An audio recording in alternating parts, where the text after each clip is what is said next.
Hello, I'm Phil Little, host of the Private Investigator Experience podcast. Thank you for joining me today. If this is your first time with us, I own West Coast Detectives International, a 102-year-old global security firm, and we focus on cases that we work from my military, law enforcement, intelligence service background, looking through those lenses to determine what the facts are. And I just add a touch of my biblical worldview. From time to time, I comment on issues that are going on around the world that can affect us here at home. And this is one of those comments. As an investigator, I've been interested in what is going on out around the world that might affect us. Now, the following statement was said during the rise of Hitler in his takeover of Germany. I quote, "Silence in the face of evil is itself evil. Not to speak is to speak. Not to act is to act. God will not hold us guiltless."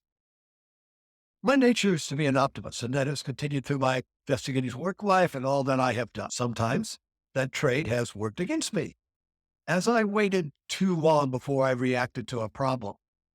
And that was usually around people issues. I had the misconceived idea in my younger days that it's my job to try to rehabilitate every misfit that might happen to work for me across my path.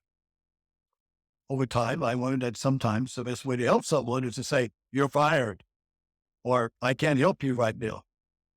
And over the years, I would hear back from many of those people thanking me for firing them because it said it propelled them to move in to what they're really happy with in their life.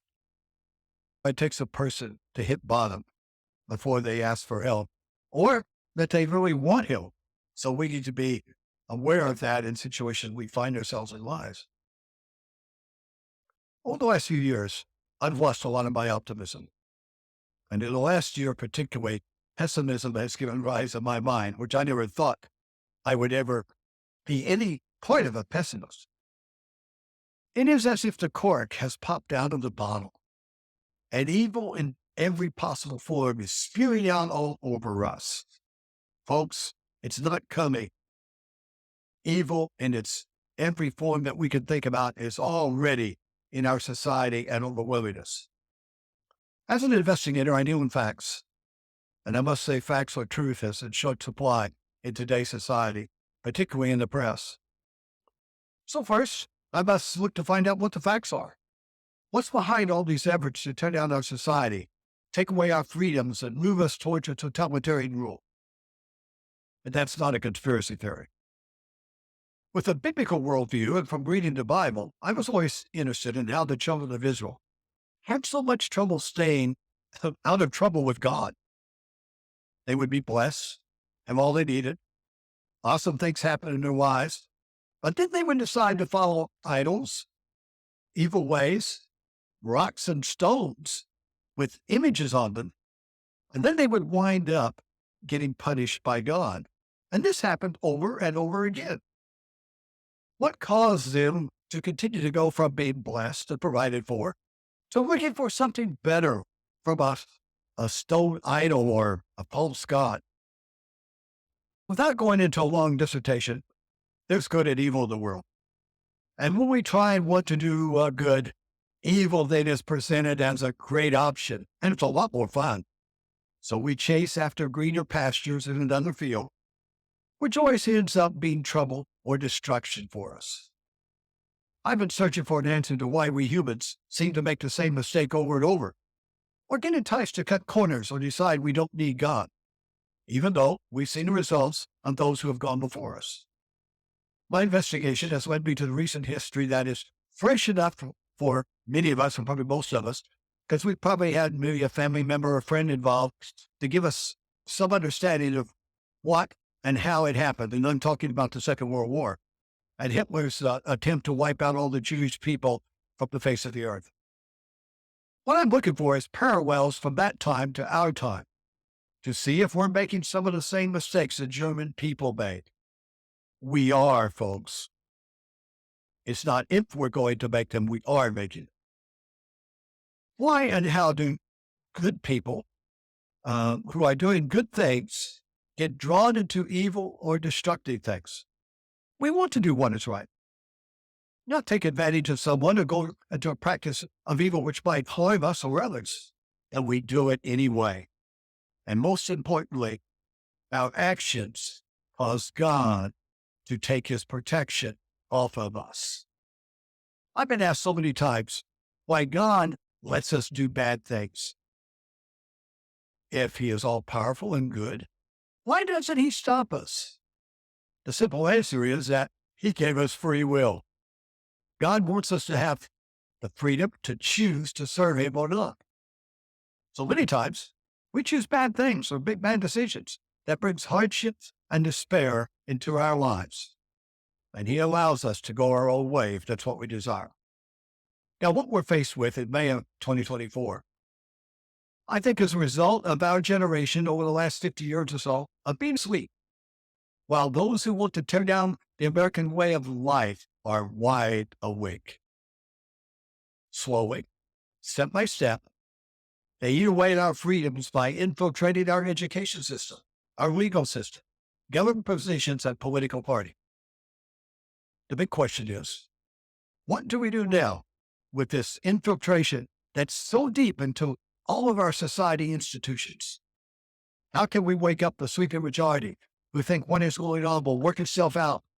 And the big conflict is about being Jewish, and I'm not Jewish. Well, the German people found that that didn't work out too well for them, thinking that they weren't Jewish, so they would be immune from Hitler's iron fist.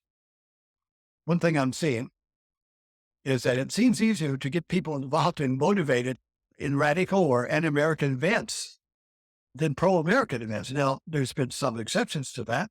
One I think we can see with the Trump supporters and his drawing out of the masses, but that's not normal for what's been happening. But what I see now, as I'm talking and listening to people from across the nation, we're too busy, distracted, and not interested really in getting involved. Why is that? Are we that disinterested in remaining free to make our own decisions and benefits and the profits of our labor? Or are we so self-centered that only what matters to me and my family is my priority? And in any case, my voice won't make a difference. So I'll just keep my head down, hoping everything just works out. That's a dangerous position we find ourselves in. My deep dive investigation into the rise of Hitler led me to a book about the life of Dietrich Bonhoeffer. It was written by Eric Metaxas. Bonhoeffer was a young German pastor who cried out warnings about the coming danger of Hitler. Metaxas' book revealed how the German people and the church was deceived by the engaging and emerging Hitler and the dangers he posed. Were they naive? Too easily swayed by a good cologne? That Hitler really was. Or were they just too focused on the past and how the German church had operated with the past Kaisers, and they had been in the head of the government, and the church had always gotten along with them, and the church in Germany was very powerful at that time.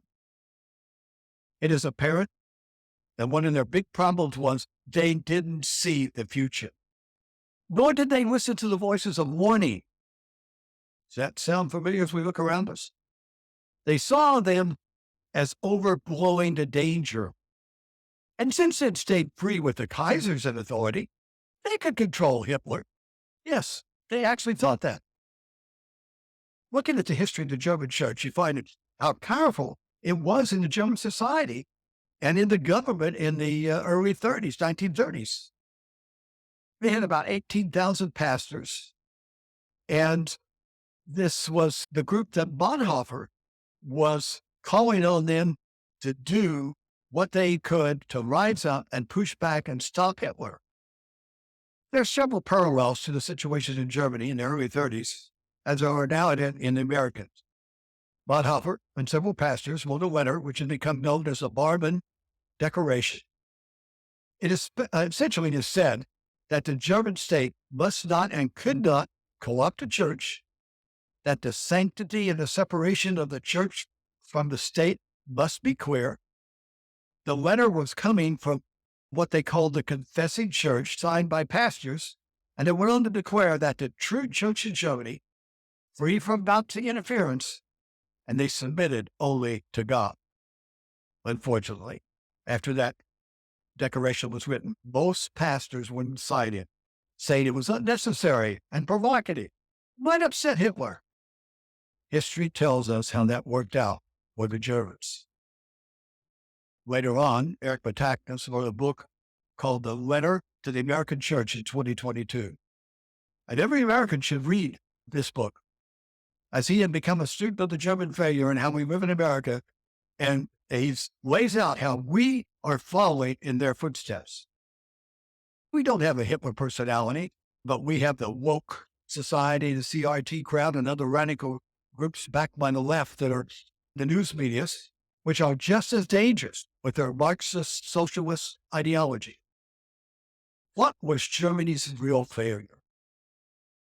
Failure to see the future.